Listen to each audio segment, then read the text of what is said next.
British Columbia Institute of Technology acknowledges that our campuses are located on the unceded traditional territories of the Coast Salish nations of Musqueam, Squamish, and Tsleil-Waututh.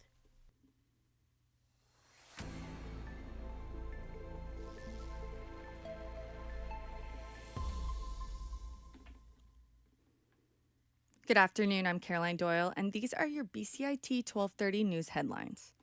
The Greater Vancouver Board of Trade released an agenda for accelerating artificial intelligence for economic growth in May this year. It says AI is projected to increase global economic growth by $13 trillion by the end of the decade. It says it's critical for the province to remain competitive on the world stage by improving productivity.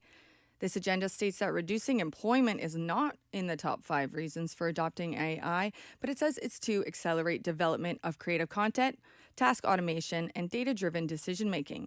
Sheena Botello, the owner of Slice of Life, an artist space and gift shop in East Van, says artificial intelligence may be part of the new art sphere, but more forethought is required in how it's involved. Our reporter Clara Lanto spoke with her today. You have to stay with the times. You have to advance as things go. So I think if someone were to come with AI art, I would say I would need more time to come up with a policy for this and really determine, how do I even tell that this is AI versus a digital illustration? You can be an incredibly talented digital illustrator, and AI creates things that are so realistic now. How would I even know? So I think it would be first like identifying how we're going to be able to identify this and what our policy is. So it would require a new policy for sure. Botello says there's no avoiding it, but adds it's amazing that AI users can innovate at a fast pace. The British Columbian government website says that 1 in every 5 Canadian artists reside in BC, totaling 39,700 artists. BC is in the top spot for highest proportion of artists in the labor force than any other Canadian jurisdiction. In BC Housing, Vancouver City Council is considering the creation of a new corporation to develop an estimated 4,000 units of market rental housing on 6 city properties. The idea on the agenda at today's council meeting would see the city becoming sole shareholders of the corporation with the mandate to develop and manage the homes. A report to council says the assessed value of the city properties in question is approximately $411 million, and the city would have to approve $8 million in startup costs. The report says that as the rental properties stabilize, the corporation will be expected to distribute financial benefits to the city over time. A small 3.1 magnitude earthquake has struck off the coast of Vancouver Island.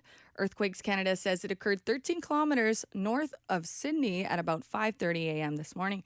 The agency says the quake was lightly felt on the Saanich Peninsula, and it says quakes with magnitudes of less than 5.4 rarely cause damage. On Salt Spring Island, a new affordable housing building has opened, and the Ministry of Housing says the building has 32 supportive units for adults at risk of homelessness and 4 homes for people to live independently. Now let's head over to Ontario. Ontario's deal with the federal government to operate a $10 a day childcare system in the province is set to expire in 5 months, and some advocates, operators, and parents say they need certainty now.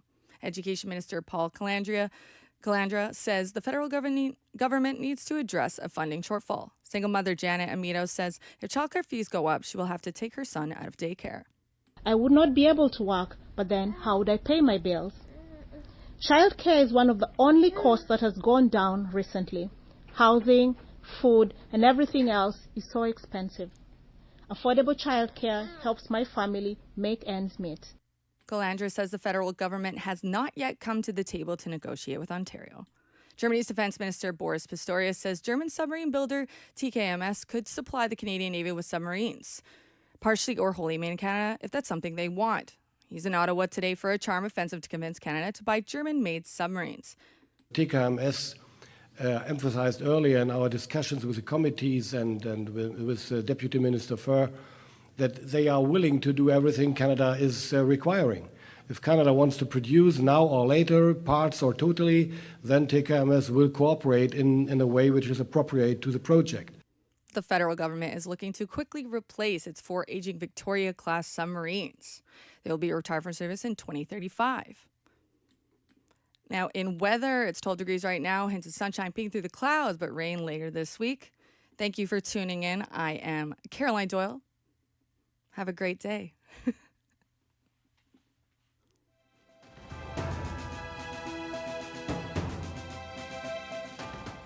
Stay tuned for more on BCIT